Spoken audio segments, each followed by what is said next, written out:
Heyo. Last November, I found myself in Las Vegas. I have been avoiding Las Vegas my entire life. I've been offered 3 free trips there, and I turned them all down because I didn't really think there was anything in Vegas for me. Well, I was traveling with a priest friend. We were on our way to somewhere else. We had a long layover. And so I happened to have a good friend who lives in Las Vegas. So my friend picked us up, drove us down the strip, and we went out to eat.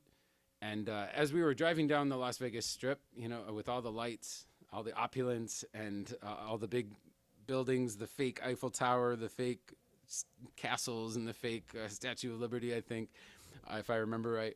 That's how I remember it. I think there was. And so as we were driving down the Las Vegas Strip, I'll never forget what my friend did.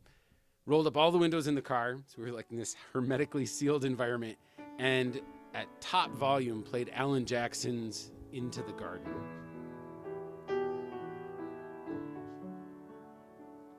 And he walks with me and he talks with me. He tells me I am his own.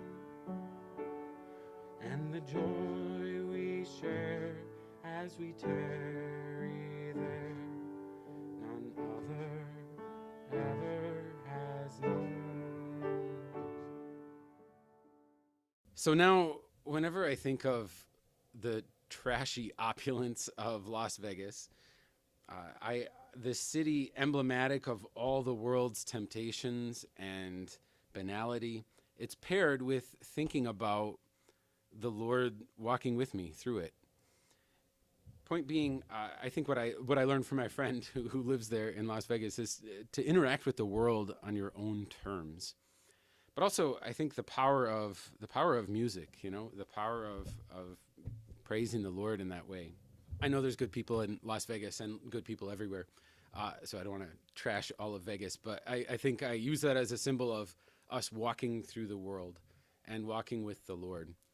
And it got me to thinking, so many of you have such busy lives, maybe not anymore, we've kind of grinded to a halt. But I think one time that everyone has in their life that they could give to the Lord is the time that they spend in their vehicle and the time that they spend, on their way to and from work. For some people, that's the only solitude they have. That's the only time alone they have. So my encouragement to you for this week in talking about 4 different ways that we can pray: adoration, contrition, thanksgiving, supplication. This week about adoration. One way that you can adore the Lord in your daily life is by listening to good music in your car, music that will fill your heart with goodness and beauty and truth, and music that you can use to praise the Lord and adore him. So I have some playlists that I'm going to put in on my channel, on the link in the description below as well. So I'm put together some playlists of praise and worship music and also sacred music, music in different genres. So I think no matter how busy you are, you could try this. When I was growing up, my parents, I remember, would take us for Sunday drives because I grew up in the 40s, apparently. I don't know. But anyway, I'm really glad they did. And I still have really good memories of those Sunday drives when we would, when we'd take a ride and we'd go to different parks. And one thing I remember is that in the background, they would oftentimes be playing Christian music. I'm so grateful that my parents thought to infuse those moments with a spirit of prayer, even if that music was just playing in the background. I still have such good memories of that. If you've ever pulled up next to me at a stoplight, you know that I practice what I preach in this category. That's not always the case. But there's a long-standing small t tradition of Catholics on pilgrimage singing when they're walking on the road to some holy site, because it keeps you focused on your it keeps you focused on your goal rather than on the flashy signs on the side of the road and the distractions that might draw you in. So in one of my previous videos, I talked about making space for the Lord and clearing the field for him, having silence and taking a screen-free day a week. Now I want to talk to you about what we can begin to fill that silence with the good, the beautiful, the true, and what we can listen to instead that will build us up. So I'm going to be honest, Christian music has a really bad reputation, and it's not entirely undeserved. When you first start listening to Christian music, you do have to weed through a lot of trite, cheesy, canned, overly or poorly produced, cliche, trite, overly, poorly produced, talentless, cheesy, trite, formulaic, canned, Did I say talentless? Garbage. So both my favorite and my least favorite music is Christian music. It's a broad category. There's everything from chant to rap. Well, not good rap, but there's more than one genre in Christian music. So I promise you there is a Tootsie Roll at the center of this Tootsie Roll Pop. The list I printed is my favorite stuff. And I don't know how else to tell you this, but I have really good taste in music. I've just put one or two songs on there for each group, and hoping to introduce you to different recording artists so that you can explore their other songs if you find something that you like, if you find someone that speaks to you, a song that resonates with you. There's a lot of beautiful and wonderful Christian music being written now. And I hope that you'll give this playlist a chance, just as a way to begin to fill your days with goodness and beauty and truth in a way that maybe you haven't before. So my project here is not to try and guilt you into this. Though sometimes I do feel like an ambassador or like a lawyer sitting across the table from you.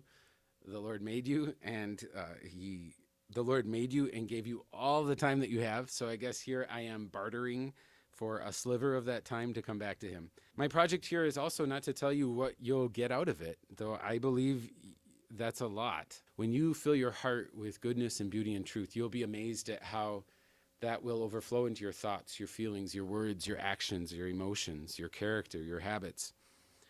And that all starts with what we allow our hearts to be filled with. But adoring the Lord is not a means to any other end. It's an end in and of itself, and it's what we were made for.